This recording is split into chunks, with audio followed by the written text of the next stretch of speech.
Je vous salue tous au nom de Jésus-Christ. J'espère que vous avez passé une bonne nuit de repos. Alléluia. Quelle grâce de pouvoir vivre chaque jour avec le Seigneur Jésus-Christ. C'est vrai, c'est bon de l'avoir, oui, comme bon berger, celui qui conduit nos vies. Nous l'aimons, mais il nous a aimés le premier. C'est ça qui est plus important. Je veux saluer Hervé. Bonjour Hervé, à toi et ta famille. Que cette journée soit bonne pour vous. Bernard, bonjour.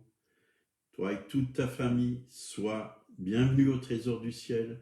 Reçois encore ce matin Yvonne Berthou. Que la grâce de Dieu soit sur toi en ce jour. Que sa bénédiction t'accompagne. Le bonheur et la grâce. Alléluia. Voilà. Ce matin, on va continuer sur la prière et on va partager sur la prière d'enfantement. Vous voyez, enfanter, c'est-à-dire mettre au monde quelque chose par la prière. C'est intéressant. Quand j'ai compris ça, toute ma vie de prière a changé il y a quelques années de ça et je veux vous apporter cet enseignement. Seigneur, merci pour la parole que tu nous communiques encore ce matin. Elle est esprit et vie. Elle est pour nous une nourriture spirituelle, mais elle est aussi là pour que nous puissions la mettre en pratique. Nous puissions aller de l'avant, remporter des victoires dans la prière, Seigneur, voir les choses être transformées, venir à la vie, venir au monde. Merci, Seigneur. Tu as fait pour nous de grandes choses et nous sommes dans la joie. Au nom de Jésus, touche les cœurs ce matin, touche les vies. Amen. Voilà, on va prendre Galates, chapitre 4, verset 19. L'apôtre Paul qui dit, « Mes enfants, pour qui j'éprouve de nouveau les douleurs de l'enfantement, jusqu'à ce que Christ soit formé en vous. » Voyez, Paul avait des enfants spirituels, oui, et il ne voulait pas qu'ils restent enfants. Bien sûr, il y a un temps pour l'enfance, mais il y a un temps pour grandir et devenir adulte, atteindre la maturité. Et l'apôtre Paul dit, « J'éprouve de nouveau les douleurs de l'enfantement. » C'est-à-dire, ce n'est pas un enfantement physique, mais c'est un enfantement spirituel. Paul avait ces douleurs à l'intérieur de lui. Il était là, il persévérait, il intercédait pour que ses enfants spirituels puissent grandir, recevoir la vie, cette vie divine, cette vie qui vient de Dieu, cette vie victorieuse, cette vie glorieuse, oui, cette vie de plénitude pour qu'ils puissent comprendre tout le conseil de Dieu. La naissance spirituelle. Vous voyez, dans la naissance spirituelle, Dieu nous donne tout, oui, en son Fils Jésus, mais tout ce que nous recevons, nous devons le prendre, le digérer, le manger, l'accepter, avoir une révélation de tout ce que Dieu nous a donné pour arriver à la croissance, pour arriver à la maturité. Donc, Paul veut que nous pensions à la puissance spirituelle qui est relâchée pour engendrer une naissance spirituelle. Quand nous prions, quelque chose est en train de naître de l'esprit. Quand nous prions, nous mettons quelque chose au monde. Et c'est vrai, quand vous priez pour quelqu'un qui ne connaît pas le Seigneur Jésus-Christ et que vous intercédez pour cette personne, vous êtes en train, oui, de mettre cette personne au monde spirituel. C'est-à-dire, vous êtes en train de dégager de cette personne le voile déjà que l'ennemi a mis, oui, sur ses yeux, pour qu'il ne puisse pas voir la lumière du Seigneur de gloire. mais vous êtes aussi en train, oui, de lui communiquer quelque chose par l'Esprit, lui communiquer la vie. Quand vous priez, la main de Dieu, la main du Saint-Esprit travaille, bouge dans la vie des gens sur lesquels vous priez. Et c'est vrai, il m'est arrivé d'être parti il y a quelques années en Tunisie avec un serviteur de Dieu qui avait fait un séminaire sur l'intercession. Et nous sommes allés prier pendant 8 jours en Tunisie pour ce pays, intercéder pour ce pays, pour le salut des âmes. Et je me rappelle très bien quand j'ai commencé à intercéder, il y a quelque chose qui a commencé à l'intérieur de moi, dans mon esprit, dans mon être intérieur, à bouger, quoi, comme si j'étais en train, oui, de donner naissance. J'ai vraiment senti ces douleurs d'enfantement. Il n'y a pas longtemps, ces douleurs, j'étais en train de prier pour cette ville de Colmar, pour ce pays de France. Ces douleurs sont revenues en moi. Et j'ai su que Dieu voulait vraiment mettre au monde de nouvelles personnes, que des âmes passent des ténèbres à son admirable lumière. Le Saint-Esprit désire enfanter au travers de nous. Alors on peut prendre une parole que Jésus a donnée dans Jean 7, 38. Jésus a dit, « Celui qui croit en moi, des fleuves d'eau vive couleront de son sein, comme dit l'Écriture. » Donc le mot grec pour sein est koilia, donc qui veut dire la matrice, le lieu où le fœtus est conçu et nourri jusqu'à la naissance. Nous, l'Église de Jésus-Christ, nous sommes le sein de Dieu sur la terre. Nous ne sommes pas la source, mais nous sommes des porteurs de la source. Nous ne générons pas la vie, c'est Dieu qui fait ceci. Mais nous permettons à Dieu d'agir quand nous prions. Nous sommes des canaux au travers lesquels Dieu se manifeste, au travers lesquels Dieu communique la vie. Donc Paul priait et avait les douleurs de l'enfantement, jusqu'à ce que Christ soit formé dans ses enfants spirituels. Donc ça parle de la croissance et de la maturité. Romains 8, versets 26 et 27, de même aussi l'Esprit nous aide dans nos faiblesses. Vous voyez, bien souvent, on ne sait pas comment prier. Le Saint-Esprit est là et nous prions en esprit. Quand nous prions en langue, nous disons des mystères, dit la parole de Dieu. Nous ne savons pas ce qu'il convient de demander dans nos prières, on ne sait pas.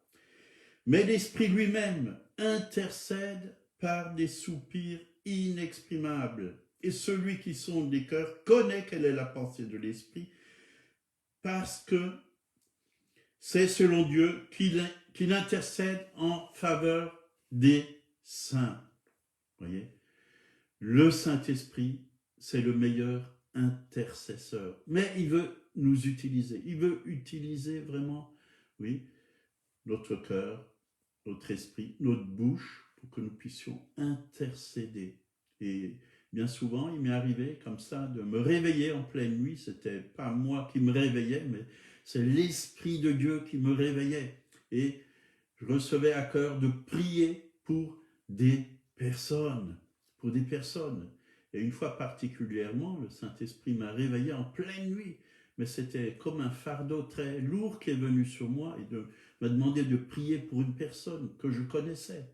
Et j'ai intercédé, jusque vraiment ce poids, oui, ce fardeau est parti de moi. Et le lendemain, comme je connaissais bien cette personne, je suis allé vers cette personne.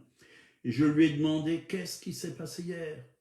Alors elle m'a dit, oui, j'étais témoigné, c'était un jeune converti, j'étais témoigné dans un bar à une personne que je connaissais, et cette personne m'a dit, viens donne-moi tes mains, moi j'ai quelque chose d'autre à te proposer, j'ai une autre puissance.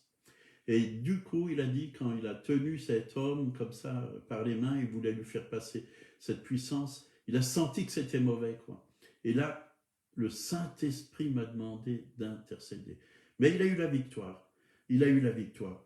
Le diable cherche toujours à freiner les frères et sœurs qui sont en Jésus-Christ. Donc, bien souvent, on ne sait pas pourquoi on prie, mais Dieu le sait, parce que Dieu voit tout, il connaît tout, et il utilise, oui, des frères et des sœurs pour prier. Le Saint-Esprit est l'agent de Dieu pour l'enfantement. C'est le Saint-Esprit qui donne naissance. Il est la puissance derrière la création. Cette puissance créatrice est comparable à l'enfantement. Et dans la Genèse, on peut voir comment Dieu a mis les choses au monde. Oui. Genèse 1, verset 2, « La terre était informe et vide, et il y avait des ténèbres à la surface de l'abîme. Et l'Esprit de Dieu se mouvait au-dessus des eaux. » Dans certaines versions, il a dit « L'Esprit de Dieu planait au-dessus des eaux. » Là, certaines versions disent « se mouvait », c'est-à-dire il était en mouvement. Il voulait vraiment là, mettre quelque chose au monde. Rien ne se passe sous la terre, parce que, oui, la terre était informe et vide. Et après, au verset 3, on peut tout de suite voir quand Dieu dit que la lumière soit, et la lumière fut. Quelque chose s'est passé à partir du moment où la parole a été prononcée. L'esprit est la parole. La terre était informe et vide. Le mot informe en hébreu, c'est tohuv, qui signifie une désolation, un désert, une chose sans valeur. Tov signifie aussi confusion, vide, un manque de forme. L'Esprit de Dieu se mouvait au-dessus des eaux. Le mot mouvoir en hébreu est rachaf, qui signifie couver et dominer. Couver, c'est comme un oiseau, une femelle, qui est assis sur les œufs et qui couve ses œufs jusqu'il y ait des petits, puisque les petits oiseaux viennent au monde.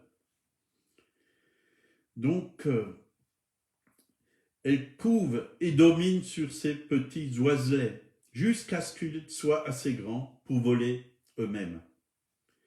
Cette mère oiseau engendre une vie nouvelle. Rachav est l'acte de couver et de dominer. Donc le Saint-Esprit se sert de ce mot pour décrire la création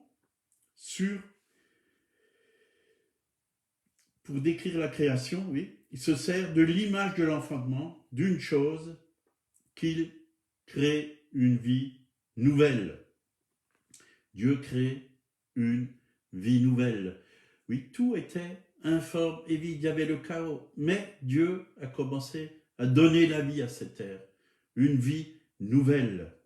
Colossiens 1, verset 16 nous dit « Car en lui, donc en Jésus, ont été créées toutes les choses qui sont dans les cieux et sur la terre. » Donc Jésus est la parole.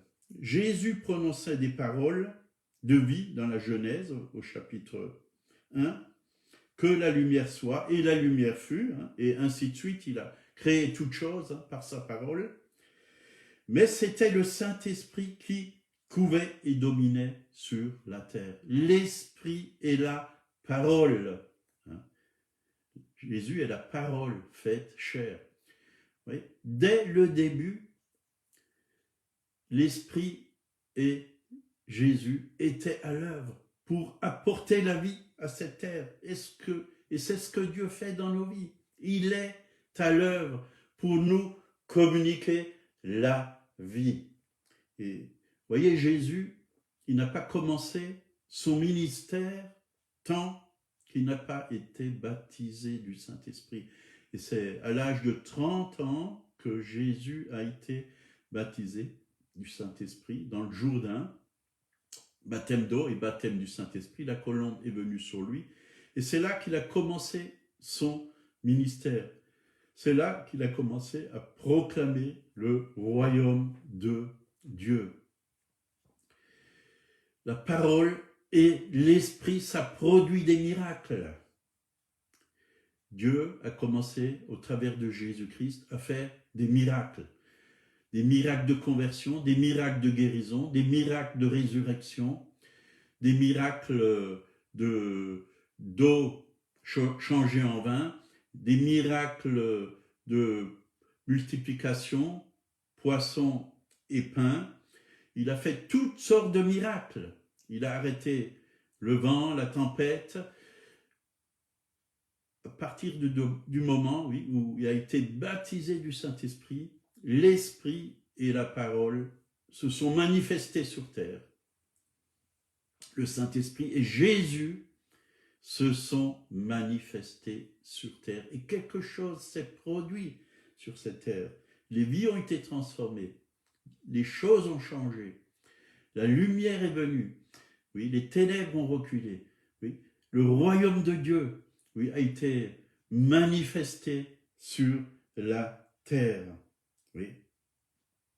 Parce que, oui, Jésus a relâché vraiment la puissance de Dieu au travers de la parole. Il a dit, mes paroles sont esprit et vie. Les paroles de Dieu communiquent la vie. Et au début, dans la création, Jésus a donné des commandements, que la lumière soit, et la lumière fut. Puis après, il a parlé qu'il y ait des luminaires, et ainsi de suite, que la terre produise, oui, des arbres, que la mer, des poissons, tout a été créé par l'esprit et la parole. L'esprit et la parole, voyez, l'esprit et la parole, c'est comme les mains de Dieu qui travaillent sur cette terre, qui travaillent aussi dans nos vies. On a besoin de cet équilibre, l'esprit et la parole. Dieu confirme sa parole, le Saint-Esprit confirme la parole de Dieu et rien d'autre, et donne naissance, oui, à des miracles, à des signes, à des prodiges.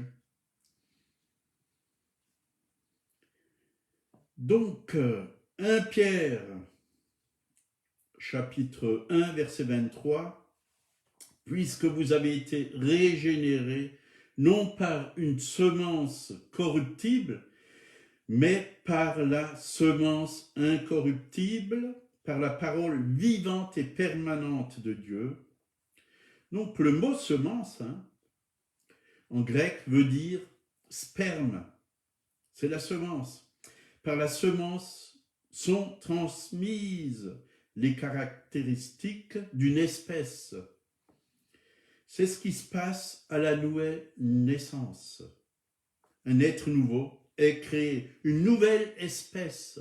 La nouvelle création, c'est l'espèce de Dieu, un nouvel être qui est créé, l'homme nouveau, créé selon Dieu, dans Éphésiens 4, verset 22, l'homme nouveau créé selon Dieu.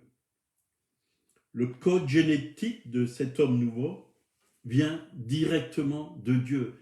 Nous sommes participants à la nature divine. Nous recevons la nature de Dieu.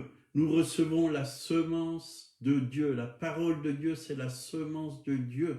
Nous recevons cette semence, une semence, quand vous la plantez, qu'est-ce qui se passe? Il faut l'arroser. Le Saint-Esprit arrose cette semence et elle produit du fruit. Et c'est ce que Dieu veut, que nous puissions produire du fruit, du bon fruit, beaucoup de fruits, que beaucoup puissent connaître le Seigneur Jésus-Christ. Voilà, soyons des hommes, des femmes qui donnons la vie, qui enfantons par la prière. Combien j'ai réalisé que quand je priais, quelque chose se passait. Je mettais au monde quelque chose. Je mettais au monde ce que je demandais au Seigneur. Et dans mon entreprise de peinture, j'avais besoin de travail. Et je mettais au monde des chantiers. Je disais, Seigneur, merci. Je te loue, je te bénis pour les chantiers que tu as préparés pour moi. Tu me fais rentrer dans ces chantiers. C'est toi qui les as préparés. Ceux qui ne viennent pas de toi, qu'ils disparaissent de mon chemin. Que ce soit les bons clients qui viennent, des clients qui sont sérieux, qui payent, qui me payent. Oui, pas des voleurs, parce que l'ennemi va vouloir aussi mettre de mauvaises choses sur notre chemin. Mais que nous puissions prier selon la volonté de Dieu, selon la direction de Dieu, que nous puissions mettre au monde les choses que Dieu désire que nous mettons au monde. Nous enfantons par la prière. La prière de l'enfantement est très importante. On a besoin vraiment de mettre au monde, oui, des enfants spirituels. Il y a beaucoup de personnes qui connaissent pas Jésus et que Dieu met au fond de notre cœur ce fardeau de prier pour eux. Alors, ne prions pas seulement une fois pour eux, mais il faut persévérer. Pour qu'un enfant vienne au monde, pour qu'un bébé vienne au monde, il faut 9 mois. Mais nous devons prier jusqu'à l'accomplissement, jusqu'on voit ces personnes se donner à Jésus-Christ, venir au salut. Voilà, je vous encourage à être des hommes, des femmes, persévérer dans la prière. Et croyez-moi, quand vous priez, même si vous voyez rien tout de suite, quelque chose se passe. Un bébé, on ne le voit pas tout de suite, oui, dans le ventre de sa mère. Mais petit à petit, il y a quelque chose qui se passe. Elle grossit, ça grandit, et un jour, il sort. C'est à l'intérieur. Quand on prie, on ne voit pas tout de suite les choses. Mais un jour, ça va naître, ça va venir au monde. Persévérez dans la prière. Voilà, je vous encourage ce matin au nom de Jésus. Si vous ne connaissez pas Jésus, il est vivant. Il est ressuscité d'entre les morts il y a 2000 ans. Et son esprit, l'Esprit Saint se manifeste encore sur cette terre. Et veut et désire vous révéler Jésus-Christ, le Sauveur. Il est mort pour vous sur la croix. La croix, ce n'est pas une défaite, c'est une victoire. Jésus a vaincu le diable à la croix. Jésus a porté vos péchés à la croix. Oui, Jésus, oui, vous a pardonné tous vos péchés. Il est mort pour ça. Et son sang vous lave encore ce matin. Acceptez-le dans votre cœur. Dites-lui, Seigneur, viens dans ma vie, viens dans mon cœur, révèle-toi à moi, transforme ma vie. Je désire te connaître. Tu es celui qui a créé le ciel et la terre. Je vous encourage à l'accepter comme votre sauveur personnel, mais aussi comme votre Seigneur, celui qui dirige votre vie. Lisez sa parole qui est la Bible, ça va édifier votre foi et vous allez voir que tout va être transformé dans votre vie. Petit à petit, Dieu va faire une œuvre en vous et vous ne serez plus les mêmes. Voilà, que Dieu vous bénisse. Passez une bonne journée dans sa paix, dans sa joie, dans sa victoire, au nom de Jésus. À demain, je serai avec vous. Bonne journée.